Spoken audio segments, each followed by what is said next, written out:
Good afternoon, everyone. My name is Russell Holden. I'm with Render Plus Software, and today we're going to be talking about rendering SketchUp models. The tool that we'll be using is a SketchUp plugin called iRenderNext, written by Render Plus Software. I don't really know how much experience you might have with photorealistic rendering. I want to assure you that no experience at all is required for attending this webinar. I also want to just take a few minutes to mention some important resources ready to help you. One is the Render Plus Systems YouTube channel. We're publishing new videos with some frequency. I've just put a few out there myself in the last couple of days. There are also videos that are created by iRenderNext end users, and so a very helpful resource in terms of learning some of the concepts and practical uses of iRenderNext for creating renderings of SketchUp models.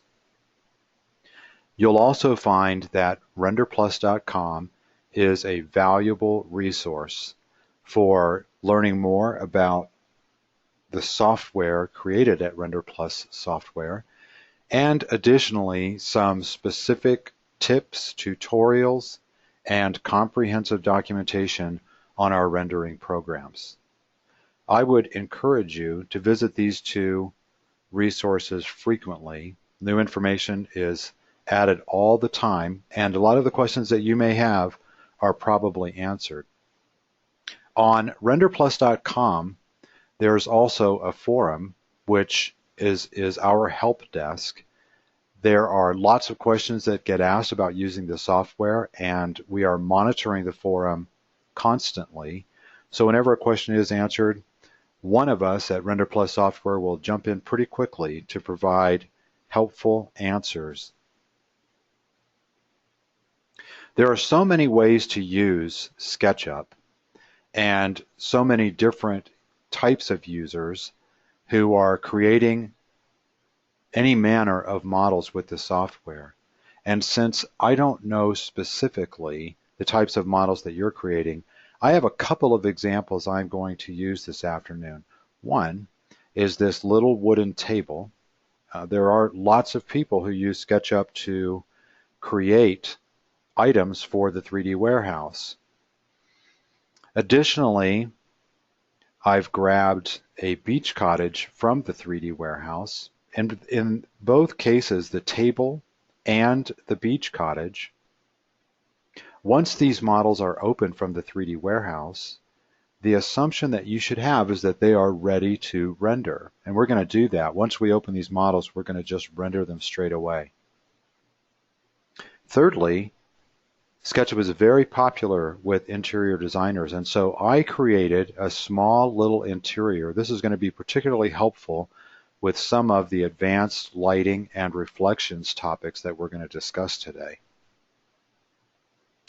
I want to reiterate that I'm hoping that you'll ask questions as we go through this information, and if I need to back up, I'm really happy to do that.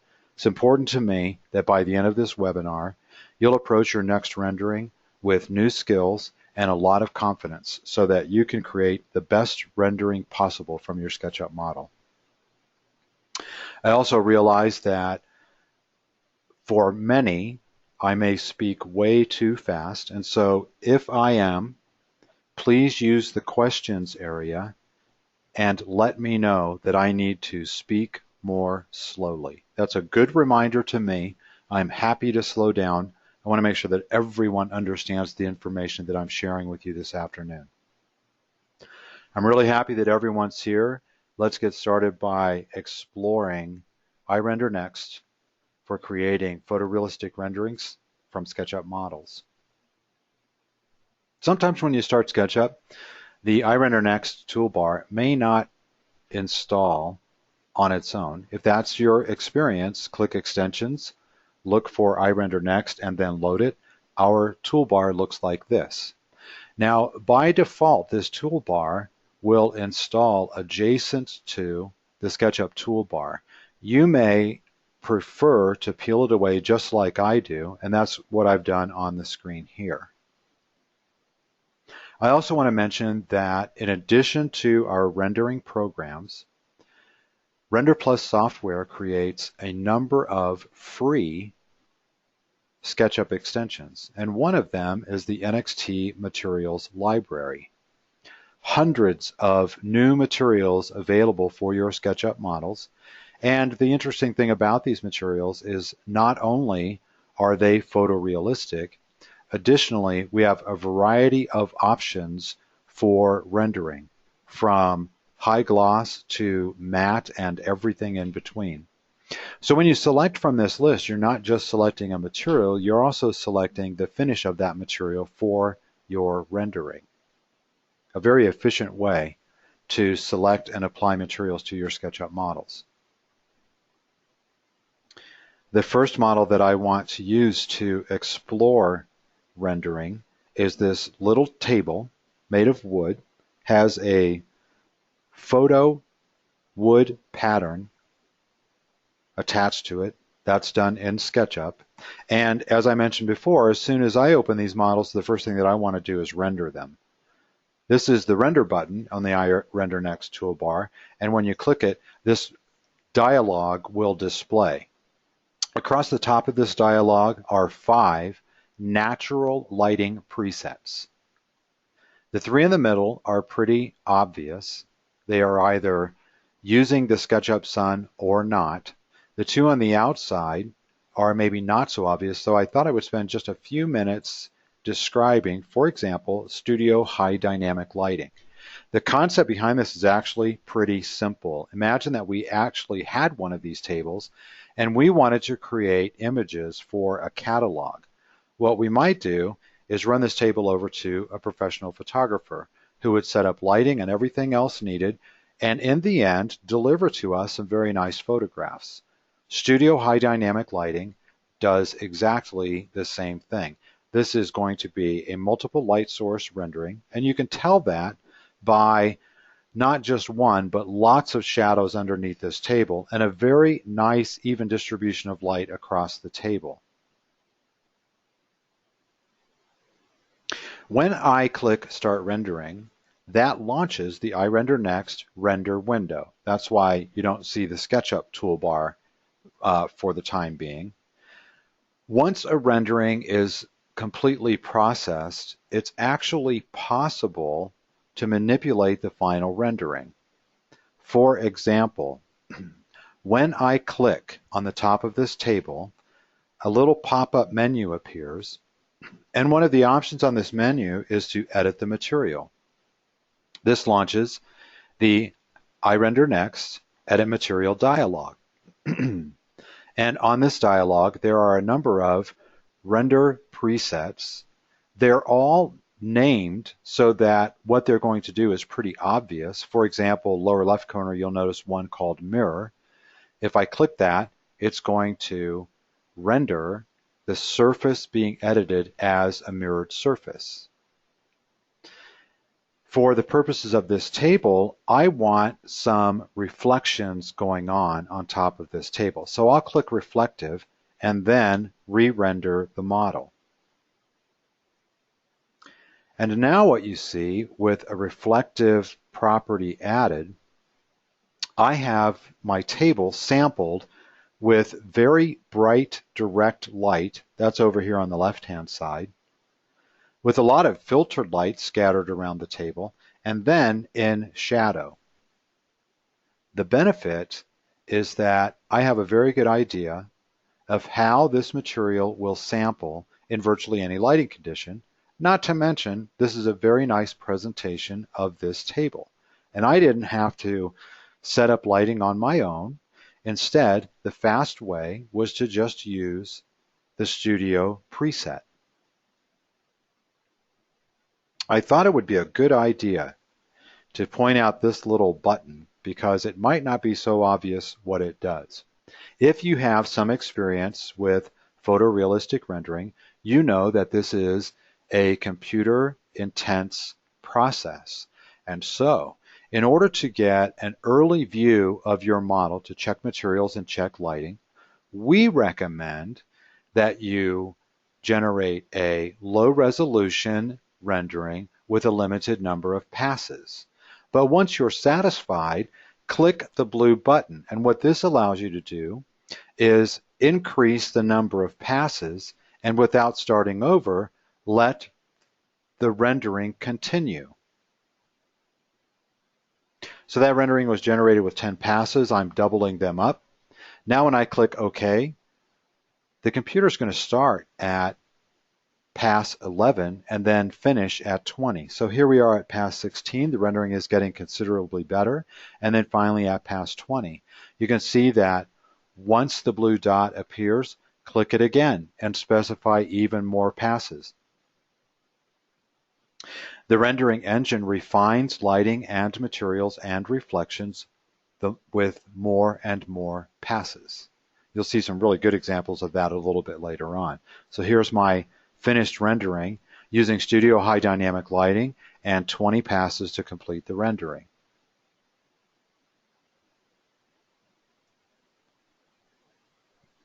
Let's move on to this beach cottage again. Once I have the model open, I want to click render. It's just always a good idea, especially the first time if you're opening a model from the 3D warehouse, so that you'll have a very good idea of the quality of the model that you've opened. Now, since this is a street view of this model, it's appropriate to use the lighting preset that is going to manage lighting using the Sketchup sun position. Here's the completed rendering. You'll notice in the background is an iRenderNext rendering of the Sketchup sky, which is a clear, bright blue sky. Very nice shadows underneath the eave and over here against the building. And in addition, because we're using iRenderNext, we have reflections occurring in the windows. So all of the glass is reflecting. And currently, especially on the second floor, the reflection is just of the nice, bright, clear blue sky. You may have noticed that we're looking at the render window again. And so I want to point out a few post-processing features that are included in this interface. For example, this little button includes tone, operators, and also some post-processing filters. Everything on here, if you've ever used an imaging software, all of the features on this menu will be pretty obvious. For example, if I want to increase the brightness of my image, notice that that happens immediately without re-rendering the model. Now when I make the image brighter, I do get better reflections in the glass. However, I did lose a little bit with regard to contrast in the image. The remedy to improve the contrast and restore some of the detail in this model is to click Sharpen. This will be most obvious over on the left-hand side of the model where the siding is not quite as detailed as it was before.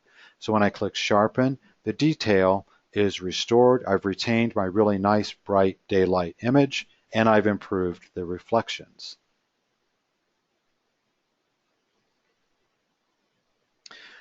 There are lots of render settings that you can set specifically for the type of the model and the scene that you are intending to generate.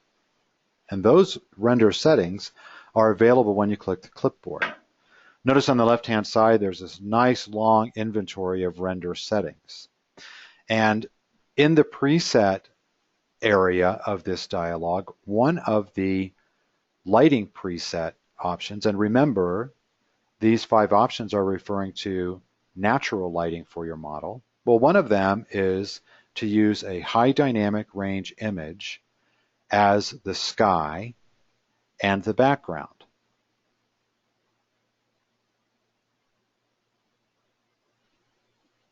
So now instead of a clear blue SketchUp sky, I have a sky with clouds in it. You can see in the glass, there's now clouds reflecting in the window, so much more realistic. And additionally, this sky background is being used to set the sun and other lighting around my model. So instead of the really harsh shadow that I get from the SketchUp sun, I get very subtle shadows from the lighting that I'm gaining from this high dynamic range image.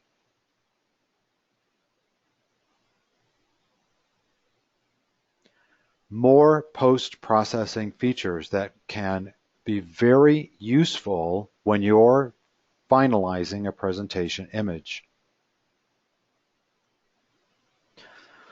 One of them that's pretty interesting is called haze.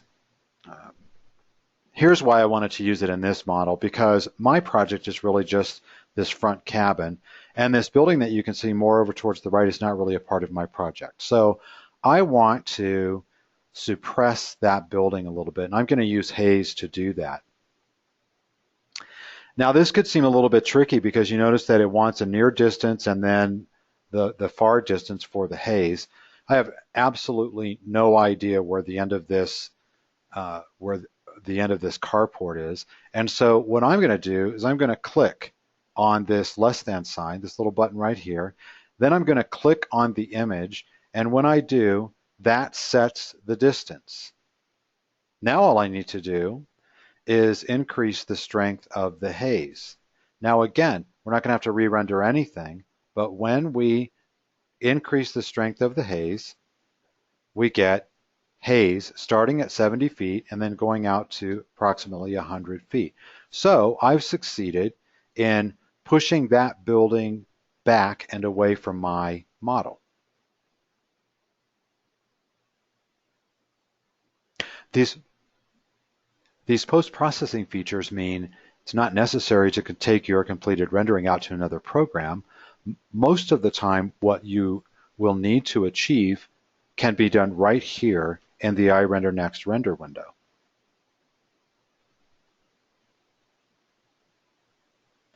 I wanted to point out that from time to time, not a bad idea when you have a rendering that you really like to save it. So on the floppy disk, there are a number of options for saving your completed rendering.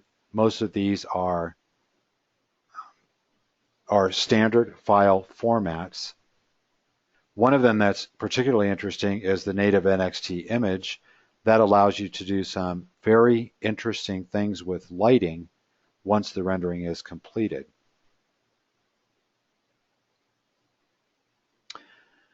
So I had a completed rendering with a nice, clear, bright SketchUp sky. Save that rendering.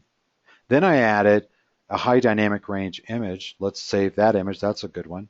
And then once the second rendering was completed, I added hazing. Now I have 3 nice images.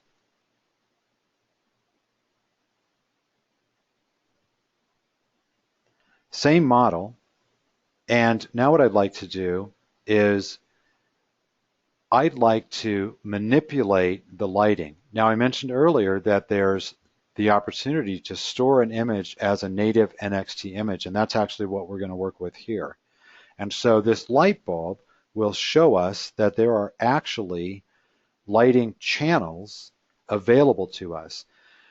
For those of you who are designers, you might want to think of this as your opportunity to balance the lighting in the finished model without having to commit your computer to a brand new rendering. So currently, out of the 8 available lighting channels, there are actually 5 that are in use. There's the sun, the sky, and then these garden, porch, and recess, these are some artificial lights that I did add to this beach cottage. Right now, because sun and sky are checked, that means they're on. Because garden, porch, and recess are off, or are not checked, they are off. These numbers indicate the brightness of these lights. And so, for example, If I want to turn off the sun, I will just uncheck it. And you'll notice that what happens is the shadows from the sun disappear. So now we have just the light solution from the HDRI sky. Instead of turning that off, what I want to do is I want to lower the brightness value to start dimming this image. So now I'm getting more of an evening image, and once evening comes around, it's probably a good idea to turn on some exterior lights. Now I want to mention again that we are not re-rendering anything. We're manipulating processed lighting after the rendering is completed. And so now we have these light channels turned on. And here is a fourth rendering.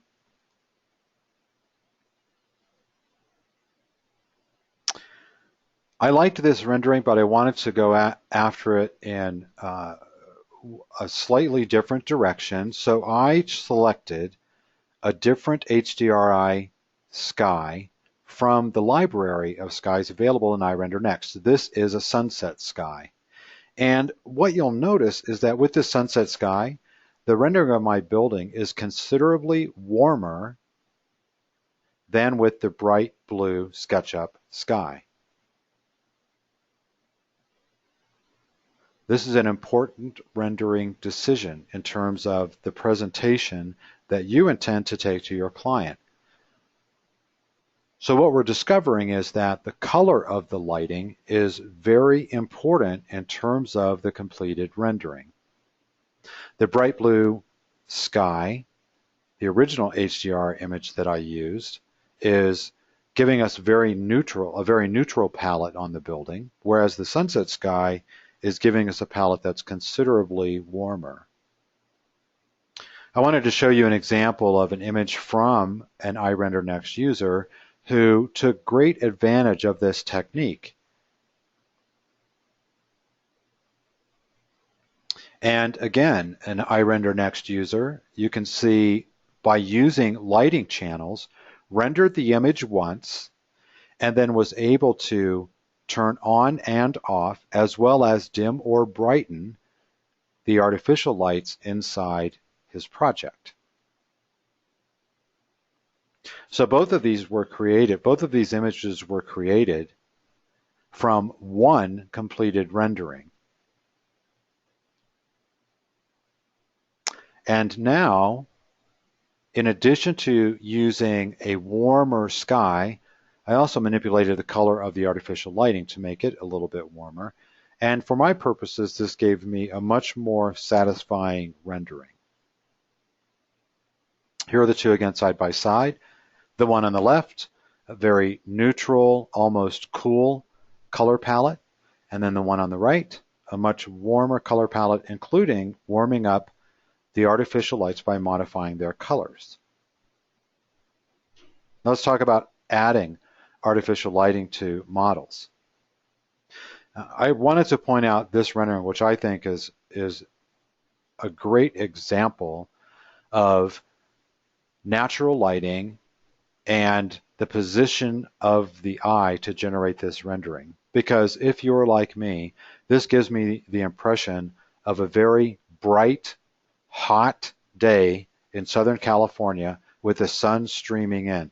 And it's quite nice how some haze has even been added to push this tree back. Makes it look even warmer.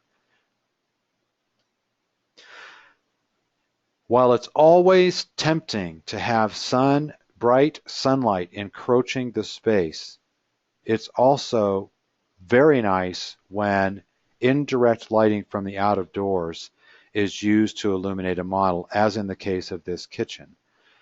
That made the use of artificial lighting much more interesting in the model. And it makes the model look very realistic.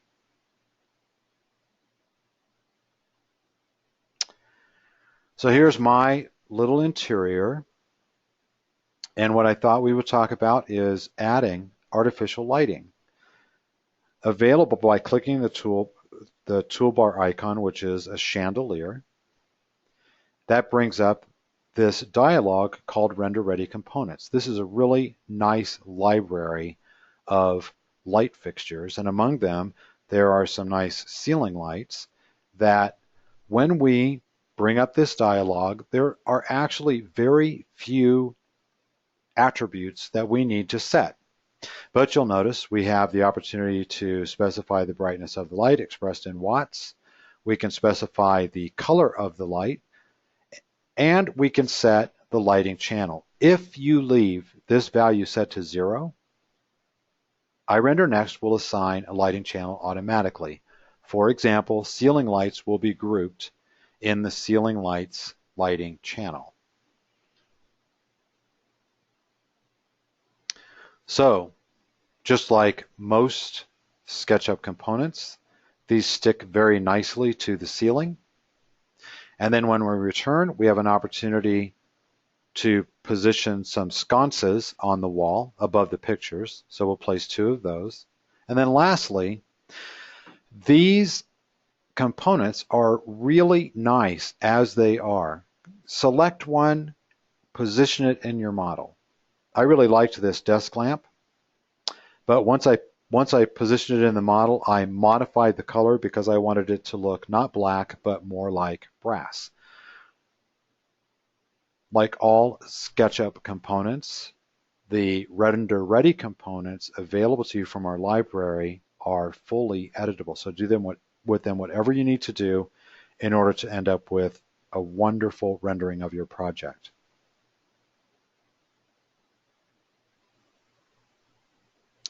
Now we're going to use one more lighting preset because we have some artificial lighting going on and we have a window for the sun to stream through.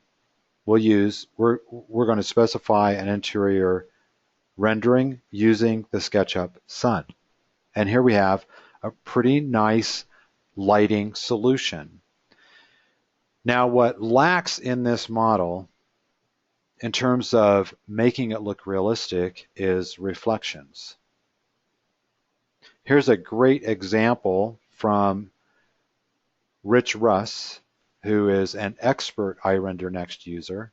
Very nice use of lighting, and look at the reflections on the water. It's very well done. This is my rendering after I've added some reflections to the components. And you'll notice that it is considerably more interesting and more realistic. So I thought, because reflections can seem to be a complicated topic, let's spend some time looking at how reflections works. When you open a component from the 3D warehouse, what you can expect is that typically there are no attributes on the component that allow for reflections because, of course, the SketchUp renderer does not calculate reflections.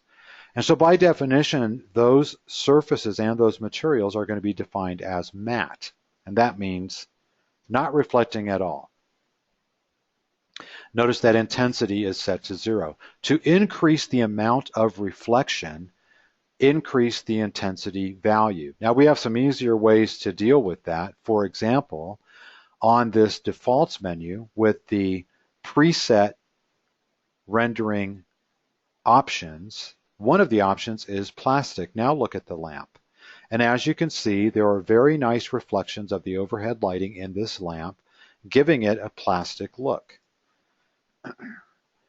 If we wanted to increase the amount of reflection on this lamp even further, even though we selected a preset, we can just increase the intensity. That'll give us more reflection on this lamp.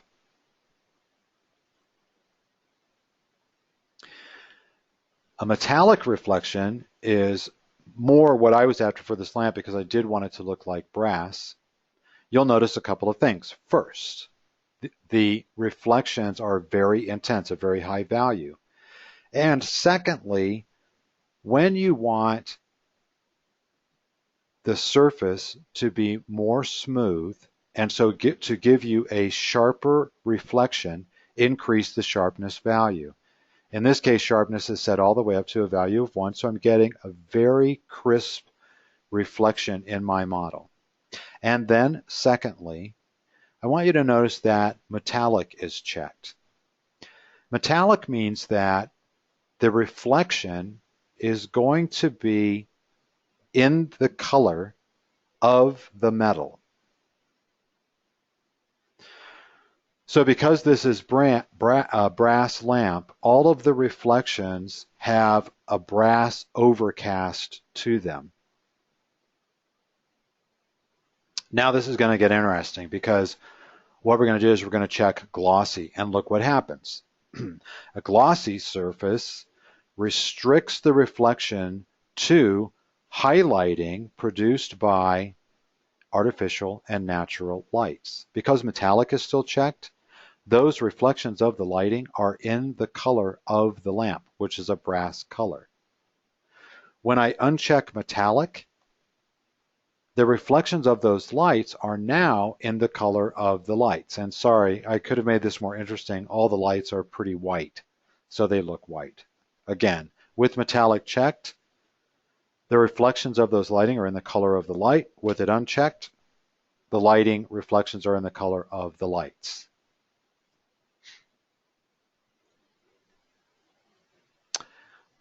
What I really did want was a nice brass lamp, and so I returned it to unchecked glossy and checked metallic.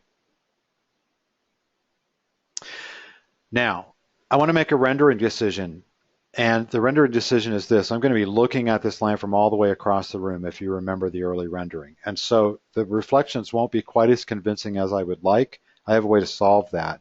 And the way I'm solving it is I'm lowering the sharpness. So here are the two side by side, and you'll notice that on the right, the reflections are the highest value of sharpness 1, so very, very crisp reflections in this lamp. On the right, I've lowered the sharpness, giving me fuzzier reflections. That's going to allow it to be more obvious from way across the room that this is a bright, shiny metal lamp.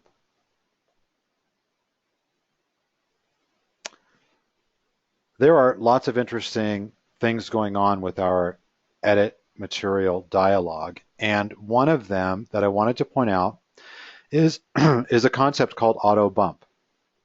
Now, the first thing I'd like you to know is that auto bump only affects photo materials. So a material defined as just a SketchUp color will not be affected by auto bump. In fact, when you right-click on a surface that isn't using a photo material, auto bump won't even display on the menu. It only displays when you are using a photo material. What auto bump is going to do is it's going to increase the contrast in this brick wall. It's going to give us a lot more depth and make it look more three-dimensional. That'll be very obvious in a view that we're going to look at in just a few minutes. So applying auto bump is going to help that brick wall quite a bit. This chair is from the 3D Warehouse. It's a really nice chair. I think it's a Frank Lloyd Wright design. Renders very nicely, but what it's lacking is highlighting and reflections. And so if I modify the wood texture by giving it a very high intensity value, that makes it very reflective. But then what I did was I lowered the sharpness because I don't really want it to look like a mirror. I want it just to be well highlighted as it is here. Preset values are wonderful. When you select them, you will find that you don't need to make any adjustments at all. Additionally, it's a good idea to get very well acquainted with those values so that you can set them and anticipate the type of reflection you'll achieve in your final rendering. It doesn't take a whole lot of experience to get really good at setting these reflective values. I thought these pictures would look a whole lot better if they were reflecting. And another thing I want to point out when you're creating renderings is don't overlook the obvious. The fastest way, and really the best way, was to apply another surface off of these pictures and then have iRenderNext render them as glass. That's all I need to do. And now I actually get a really nice glass piece of glass over these pictures. I have a question. If you go back to the lamp, I noticed the jaggies around the light source, something I come up with in ceiling fixtures as well. Any solution? And Larry, I think you're probably talking about the light fixtures that I popped into the ceiling. Am I right?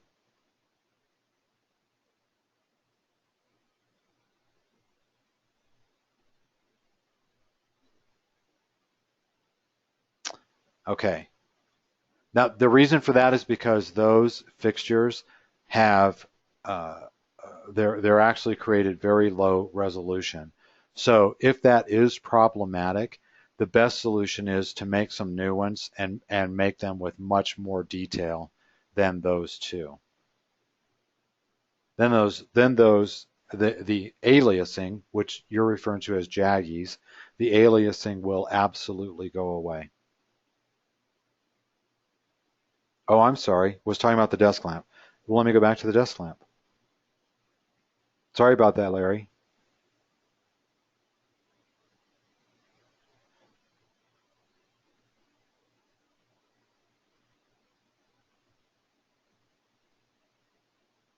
Okay.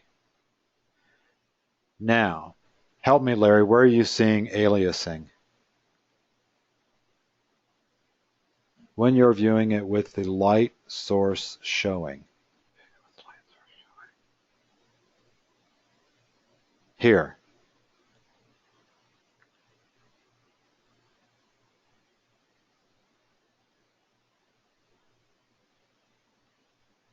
Okay. And the aliasing is where?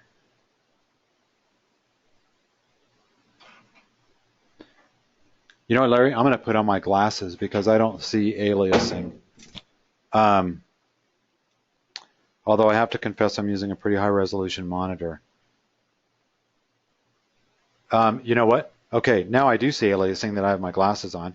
And what Larry is referring to is some aliasing going on right around here, around the edge of the bottom of this lamp. And the reason for that is that these images are actually created as fairly low resolution images. So in order to get rid of that, the best advice I can give you is go to the next step up to a higher resolution image, and that should go away. The software does include anti-aliasing algorithms. However, there's only so much that can be accomplished when the image that you process is low resolution. For my purposes, I did create low resolution images because I needed them fast and I needed a bunch of them. For presentation images, I would probably go a little bit higher resolution.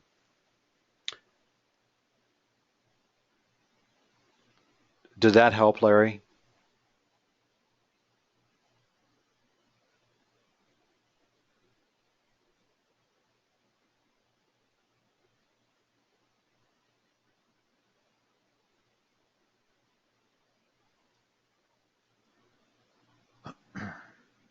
Now, once we get past the pictures where I added glass, this glass table becomes kind of interesting because it's thick glass.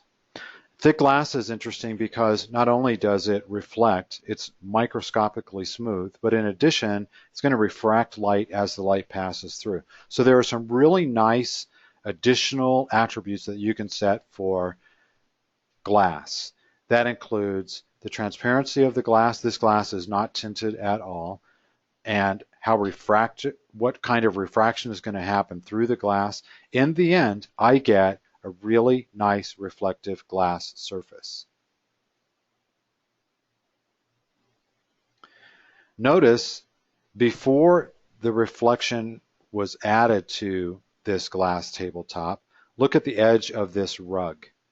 And then when I bring back the reflected glass, watch the edge of the rug shift away from my mouse pointer. So the glass is absolutely refracting light.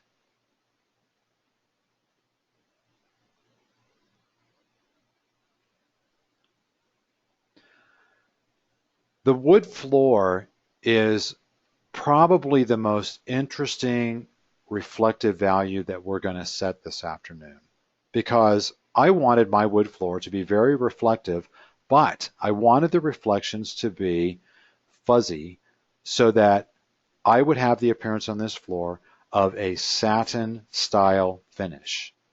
Not a high gloss bowling alley finish, but just a nice satin warm finish on this floor. So you notice I have intensity set relatively high and sharpness set relatively low. And I get really nice fuzzy reflections.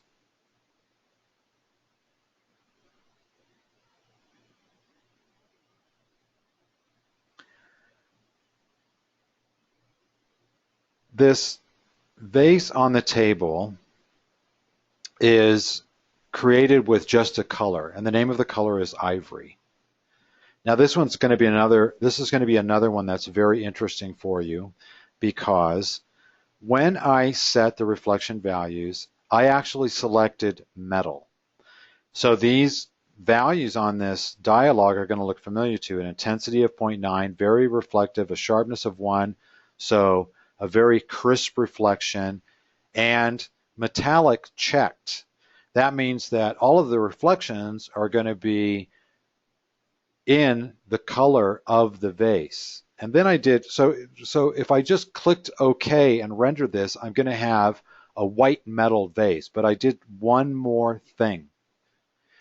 I shifted the transparency to 10%. And the result is that I have a glass base that is still this nice ivory color, but that I can see through. It's transparent. It's picking up the reflections very nicely, and it is clearly made of glass. So again, our preset values are very helpful, and then you have every opportunity to modify those values so that you can render the material properly. Lastly, I just set some reflections on that red column because it's not really painted with a matte paint. It's got some reflection going on. Now let's talk about what all this means. I did want to point out one other thing, and that is it's very important when you add components to your SketchUp models that you click on every one of them, because especially if they're coming from the warehouse, there won't be any special reflection property set. A great example is that Eames chair, which, as I recall, would be delivered to me upholstered in leather. The rendering on the left makes the chair appear to be upholstered in fabric. I right-clicked on the black surface, set some reflection values, and in the end, now I have what is much more obviously leather upholstering. Prior to any reflections being set, here's the rendering. And now, after all of the reflections are set, here's a new rendering. I want you to notice a few things. First of all, the very nice reflections in all of the glass. Notice also that my window, because it's a little bit darker outside than it is inside, this glass window, I can actually see a reflection of the sconces. It's kind of a gray, cloudy day outside, so I'm getting some reflections inside. The glass tabletop looks really nice. Remember when we set a bump, an auto bump for this brick wall? That's giving me a lot more relief and actually makes the brick wall look nice in 3D. And for me, the most challenging and most interesting reflection in this rendering is the floor, which is a very nice satin style finish on this floor. This rendering was completed in 1,000 passes, and that's why the floor looks the way it does. Let me show you what I mean. Here's the rendering after 5 passes, and you can see what's happening on every pass. The reflection is being shifted slightly, and then as we go through more passes, it's being blended. So the more passes, the better. After 20 passes, this is actually pretty nice. The lighting solution is pretty well resolved. It could use a few more passes. When we go to 50, now I'm at the point where if I'm out of time, I'd be very happy to take this rendering in front of a client. But I had more time, so I let it run for 100 passes. And you can see now all of the reflections and all of the lighting is even more refined. I was actually pretty encouraged by that and decided to just let this rendering keep going. And when I ended up at 1,000 passes, I have a beautiful rendering of my space. Now, are 1,000 passes necessary? The answer is no. After about 200 passes, it was very hard to see the difference between one pass and the next. Certainly there was, but it's indistinguishable. And so 150, 200 passes most of the time is going to be quite sufficient for a presentation graphic. Out of curiosity more than anything else, I let this one keep rendering. And I'm actually really happy with the result. I want to point out that there are rendering options in iRenderNext that I think sometimes get overlooked. For example, this is a panoramic image created with iRenderNext. The size of the rendering is 4,000 by 2,000. That, my friends, is a very high resolution rendering. However, it's worth it because when I use a panoramic viewer, and if you'll go to renderplus.com and look for our tutorial on panoramic images, you'll find a free viewer that I use because it works great. Very nice for presentations. Push the mouse over to your client, let them browse around the space. Because we're doing this over the internet, I was afraid that lag would make this not quite so interesting, and so I captured several stills from the panoramic image that I generated, and I've put those across the bottom. So of course, a whole lot more interesting and more fun when you have a viewer installed on your computer and you pan around the image on the fly. And just a couple more of these. Now, this image has a lot of lighting. It's a high resolution image, and it did take 24 hours to render. So, but it was worth it, again, because for the purposes of my presentation, this allowed me to not pick the rendering that I feel like the client is going to find the most interesting, but instead pass the client the mouse and let him or her pan around this image to see what they think is interesting.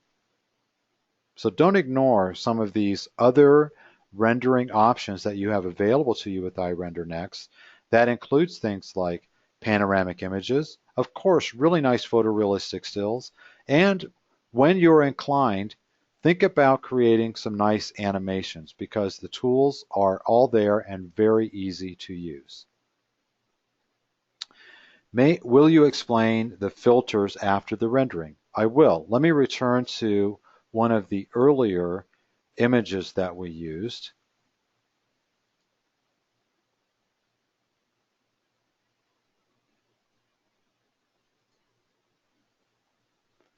Bear with me for a second. Let me bring up an image.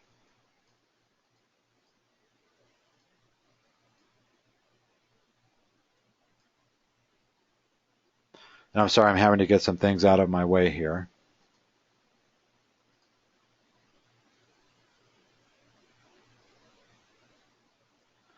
So we're going to go back to one of the very first images that we talked about.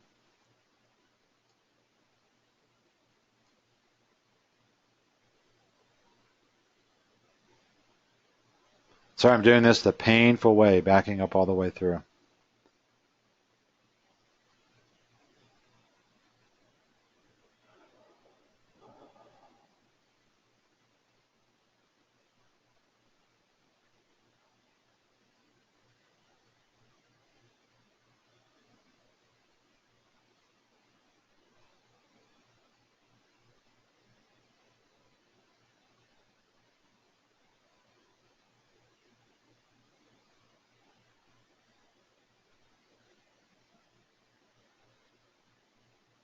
Okay, Camilo, I believe that this is the dialogue that you're talking about. Sharpen is going to readjust the contrast of the image. Smooth is going to blend colors. So if there's it's going to actually even out the colors and make the image appear a little bit flatter.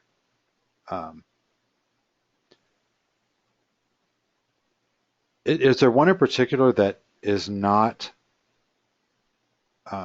is maybe the most you find difficult to understand? And maybe I'm not even in the right place.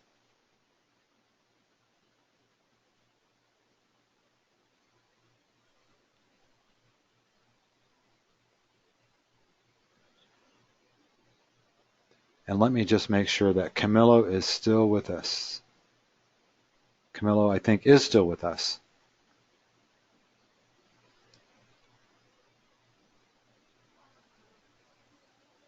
Okay, so this is the right dialogue. Okay.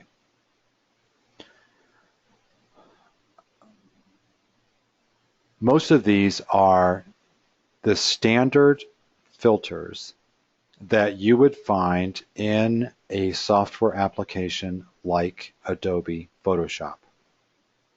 And so you'll find that if you've used these features in Photoshop, you're accomplishing exactly the same thing with our collection of filters.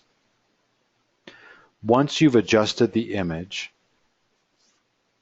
the next thing that you might want to do is save it so that, and again, you can save it at any format you want, JPEG, PNG, for your presentations. The purpose of the tone operators and the filters is that we want to help you avoid seeing something about the rendering that isn't quite right for your presentation, and so deciding that the only way to resolve the issue is to start a rendering over again from scratch. We want to try to avoid that by providing you with tools that will let you, 5 minutes before your presentation, make some quick adjustments and then get to your meeting on time.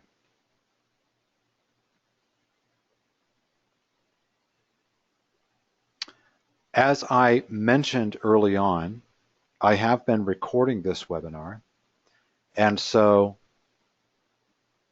I will process the video, upload it to the Render Plus Systems YouTube channel, and I want to let you know that I'll be probably sometime tomorrow, I'll send each of you an email that will give you access, a direct link to the recording. I also want to invite you, don't forget, visit the Render Plus Systems channel on YouTube. Lots of very helpful videos, some tips, and some tutorials.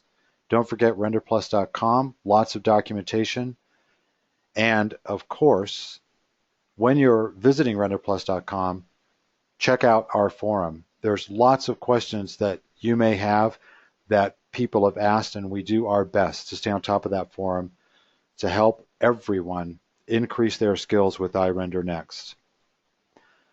I appreciate everyone's attendance today and your attention. Thanks for the great questions. You'll find an updated webinar schedule on renderplus.com. The rest of September is published, and I'll be adding new webinars in the next couple of weeks. By the way, if you have some ideas for some webinars, some topics that you think would be particularly interesting, send your list to support@renderplus.com. I'll take a look at them, and trust me, I'll be very grateful for your help in webinar topics. Thanks very much, everyone. If you're like me, I've got some renderings I've got to process. So until next time, this is Russell Holden with Render Plus Software.